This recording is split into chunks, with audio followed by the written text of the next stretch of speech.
So, fair warning, I am not a professional artist, so what I say might not be the best advice, but in 2019, when I started drawing, I promised myself I'd make videos about art in 5 years, and here I am. So, the hardest part about being a self taught artist is actually figuring out what you need to do to get better. So, naturally, you ask more experienced artists, and yeah, if you have any experience with that, you know exactly how incomprehensible some of that advice tends to be. So I'm here to try and help you understand what the hell artists are actually talking about when they give advice. The most common piece of advice that artists like to give is just practice. Personally, I don't like the just practice mentality because it just raises more questions like, what do I practice and how do I practice? But after a lot of deliberation, I think I understand why artists say this. And of course, this is just my own theory. Basically, artists are on a spectrum. Well, probably a couple of different spectrums, but the one I'm talking about is analytical versus intuitive. Analytical artists learn with more academic teaching methods, things like reading books about art theory or studying anatomy charts, for example. Intuitive artists learn by simply drawing whatever and just kind of absorbing that information without thinking about it actively. So if you've been told just practice, it's probably from a more intuitive artist. They're telling you just practice because that's what they've done. They just draw things and over time they've gotten better. It's going to be harder for them to really share their knowledge of specifics because it's just sort of instinctual. What I've found is that analytical artists tend to be better at explaining what specifically to do because they've spent a lot of time memorizing those pieces of information. They can look at a piece of your art and tell you what specific fundamental skill you need to improve on. Analytical artists seem to be a little more rare, but what you can do to look for help is YouTube. Proko is one that I watch a lot. He's really good, and I'll put a link to the channel in the description. Sometimes when I start talking about art fundamentals, I hear people say, there are no rules to art. My first instinct is to say, of course there are rules to art. But I think this comes down to a miscommunication of what the word rule means. I think that people who say art has no rules mean to say that you can draw whatever you want. And that's true. You can do whatever you want. However, if you want to accomplish a specific goal, there are certain ways to go about it that are better than others. For example, you can draw a three-armed person, but if your goal is to draw an average person, well, normally people only have two arms. That's a basic anatomy rule. Pretty much all the art rules are something like that. Some are more aesthetic rules. Certain colors just tend to look better together, for example. And some are more like laws of physics. Like if you want something to look like it's further away, you draw it smaller. So if you want to portray things that are at least somewhat realistic, then you have to follow the rules. Now, what good artists do is bend the rules in order to get across a certain feeling or idea, but you have to at least be aware of the rules so you know when to bend them. Don't compare yourself to other artists. This one has always been puzzling to me. I'm an artist because I like art. I look at art all the time, and I'm not going to stop looking at art now that I create it. So it's inevitable that I compare what I do to what other artists do. In fact, the easiest way to get better is to try to apply other artists' techniques to my work. I'm excited when I see an artist who's better than me because that's juicy learning material. So of course I'm going to compare myself to other artists. But what I think people mean when they say this is, don't feel bad that you aren't as good as other artists. And that's actually pretty good advice, because it's a common trap to look at art and feel inadequate. But you have to remember that usually the art that gets shared around does so because it's exceptional in some way. And usually when someone is really good, it's probably because they've been drawing a lot longer than you. And you can close that gap with time and dedication. Excuse me, you shouldn't do that. That's cheating.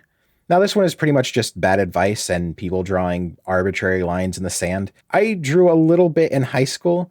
This was around 2005, so DeviantArt was really popular, and I listened to the terrible advice that other young artists on there told me. And one of the worst pieces of advice that I ever heard was, references are cheating, don't use references. But unfortunately, I took that to heart, and I never got better. It's probably why I stopped drawing for so many years, because guess what? If you don't use references, then you don't know what anything looks like. So it's kind of hard to, draw things. Even when I started drawing again in 2019, I thought that you shouldn't use references, and I had to be told by about 10 different people that that was stupid. I've heard that using straight line tools or perspective grids is cheating, But your ability to create art isn't determined by how straight your lines are. It's about your idea and how well you convey it. And sometimes tools are better for that. My personal rule is if I'm drawing something that requires precision tools to make, like a machine, I'm going to use precision tools to draw it. And if I'm drawing something organic, I'm not going to use those tools because organic things don't usually have clean, straight lines. I am old. I was born in the 80s, so I've actually heard people say things like digital art is cheating, which is funny because digital is just industry standard now. I remember there was a time when people said photo bashing was cheating, but I've definitely seen professional artists use parts of photos in their workflow. I've even seen professional workflows that involve tracing over photos or 3D models. As far as I'm concerned, anything goes as long as you're honest about it. The end result is what's important, not the tools you use. Now, that being said, the thing everyone is concerned about right now is AI art. Hot take, I don't think AI art is cheating exactly.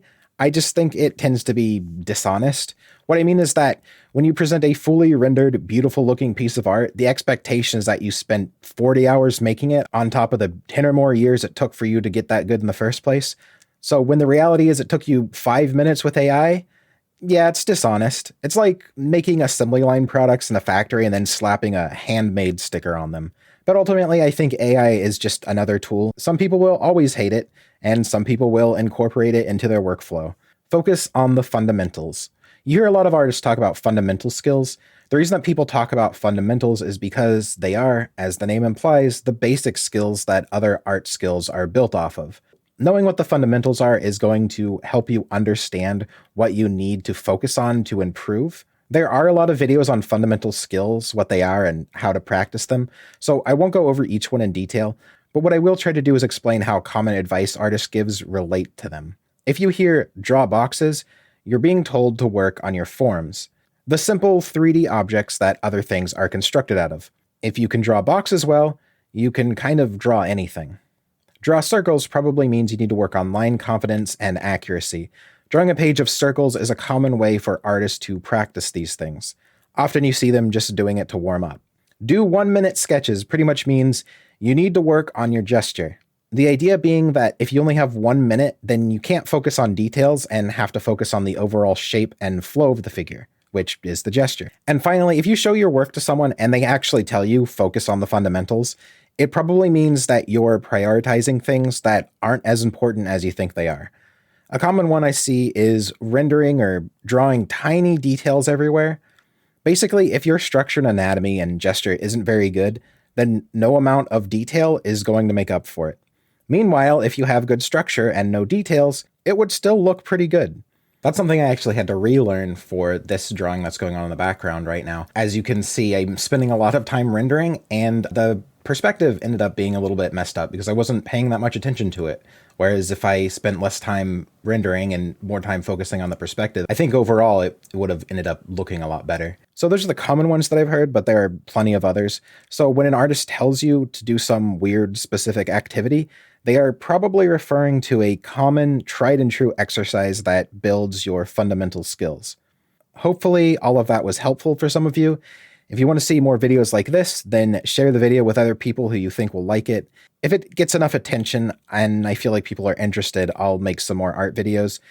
And if you want to see me live, I stream on Twitch pretty much every weekday. Sometimes I draw, mostly I play video games. But anyway, I will see you all later.